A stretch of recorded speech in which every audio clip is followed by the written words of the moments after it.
जिसके घर में हर महीने की पूर्णिमा को खीर बनती हो। ध्यान दीजिएगा, बहुत सुंदर संवाद चल रहा है, बहुत ध्यान देने वाली बात है। प्रत्येक महीने की पूर्णिमा को जिसके घर में दूध की सामग्री बनती हो, दूध की सामग्री तैयार होती हो, खीर प्रसाद तैयार होता हो, उसके घर में कभी क्लेश नहीं हो सकता। चाहे सास बहू एक दूसरे के सामने होते हैं ना, वो सांप और अन्य वाले की लड़ाई क्यों ना, फिर भी शांति हो जाती है। पर प्रत्येक महीने की पूर्णिमा होना चाहिए। ये नहीं कि तुमने एक महीने की पूर्णिमा पे बना लिया और दूसरे महीने की पूर्णिमा को गायब कर दिया। इतने सालों से कर रही हो, कई माताएं कर रही होंगी पूर्णिमा का व्रत। एक समय फलाहार करती हैं, एक समय भोजन करती हैं। भोजन में खीर का होना जरूरी होता है पूर्णिमा के व्रत में, दूध की सामग्री होना जरूरी होती है पूर्णिमा के व्रत में। 12 महीने की पूर्णिमा करो, मना नहीं है। और पूर्णिमा उठाने का भी समय होता है। चैत्र के महीने की जो पूर्णिमा होती है, चैत्री पूर्णिमा पहली पूर्णिमा मानी जाती है, इसलिए चैत्री पूर्णिमा को सिद्ध पूर्णिमा कहते हैं, कार्य सिद्धात्री पूर्णिमा कहते हैं, सिद्ध करने वाला। मनोरथी पूर्णिमा कहते हैं, मनोरथी पूर्णिमा। इसलिए पूर्णिमा का व्रत कहां से उठाया जाता है? चैत्र के महीने की पूर्णिमा से पूर्णिमा का व्रत उठाया जाता है कि मैं महीने की पूर्णिमा करूंगी, तो चैत्र पूर्णिमा से उसको उठा लिया जाता है। पर उसका एक नियम रहता है, आप फलाहार करें अपनी जगह पर है, पर एक समय भोजन कर रहे हैं वो अपनी जगह पर। भोजन के साथ में मीठे के साथ थोड़ा दूध की सामग्री होना जरूरी होती है। और क्यों करते हैं पूर्णिमा का व्रत, किस लिए किया जाता है, क्यों करा जाता है, उसका व्याख्यान वर्णन शिव महापुराण के अंतर्गत स्कंद पुराण में लिखा गया। स्कंद पुराण में वर्णन किया है श्री वेद व्यास जी महाराज ने। कहा ये पूर्णिमा का व्रत इसलिए किया जाता है कि व्यक्ति का जब मन गलत भ्रम में जाने लगता है, मन जब गलत जगह पर जाने लगता है, तो ये मन को गलत जगह पर ले जाने वाला कौन होता है? तो कहा ये चंद्र होता है। व्यक्ति की राशि के अंतर्गत, व्यक्ति की पत्रिका के अंतर्गत, व्यक्ति की ग्रह दशा के अंतर्गत जब चंद्र बेकार चलता है तो व्यक्ति अच्छा करते करते भी बेकार करने लग जाता है।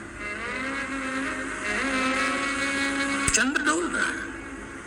कई माताएं कहती हैं, गुरुजी हमारे बेटे को आशीर्वाद दीजिए, बहुत गलत संगत में जा रहा है। मतलब समझ जाना कि चंद्र गड़बड़ जा रहा है। बेटी अगर गलत मार्ग पर जा रही है, बेटी अगर गलत संगत में जा रही है, किसी अन्य व्यक्ति की ओर आकर्षित हो, चंद्र गड़बड़ हो रहा है, उसका चंद्र कहीं जा रहा है। कोई पुरुष, कोई लड़का, कोई गलत मार्ग पर जा रहा है, चंद्र गड़बड़ हो रहा है।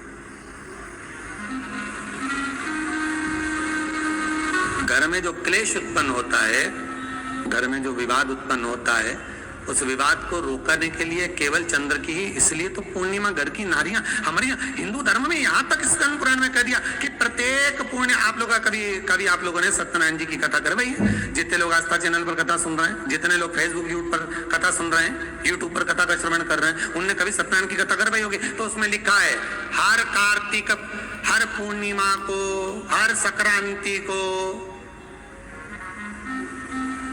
ब्राह्मण सत्यनारायण भगवान की कथा या राजा या वैश्य कथा को कराता या बढ़िया कथा करा। सुनी कि नहीं सुनी बात? सत्यनारायण भगवान की कथा में लिखा है, स्कंद पुराण के अंतर्गत जो सत्यनारायण भगवान की कथा का स्मरण किया उसमें लिखा है प्रत्येक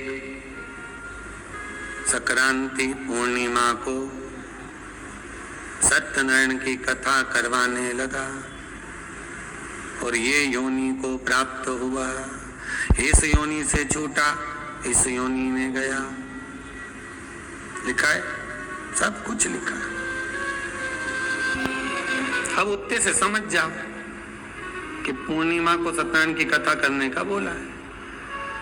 तो पूर्णिमा को सत्यनारायण की कथा का क्यों बोला? वैसे तो रोज कराओ सत्यनारायण जी की कथा, प्रतिदिन कराओ, मना नहीं है। आप क्या कोई विशेष फंक्शन है आप सत्यनारायण जी की कथा करो? पर पूर्णिमा संक्रांति को और संक्रांति को पूर्णिमा को सत्यनारायण की कथा का स्मरण क्यों करवाया गया? क्योंकि पूर्णिमा के दिन अगर ये भगवान का व्रत रख लेगी, पूर्णिमा के दिन अगर ये खीर का प्रसाद बना लेगी, थोड़ा सा दूध की कोई सामग्री बना लेगी और भगवान को भोग लगा देगी, भले सत्यनारायण भगवान के भाव से बनाए, भले सत्यनारायण जी के निमित्तार्थ बना, पर अगर इसने सत्यनारायण भगवान के निमित्त से बना, पर पूर्णिमा के दिन अगर ये व्रत रखेगी, उपास रखेगी या कोई सामग्री बनाकर भगवान की पूजन कर लेगी, तो इसके घर में जो अशांति है वो शांति में बदल जाएगी। इसलिए कई घरों में आज भी सत्यनारायण भगवान की पूजन हर पूर्णिमा को करती है। माता किताब लेके बैठ जाती है, तुरंत उन्हें ऑफिस जाना, कहीं काम पे जाना, और तुरंत उसने जल्दी कलश रखा, कलश नहीं भी रखे तो भगवान की पूजन घर को रखे,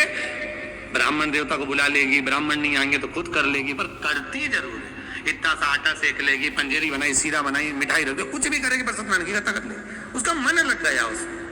मतलब पूर्णिमा को करना है, उसको करने से क्या होता है, शांति रहती है,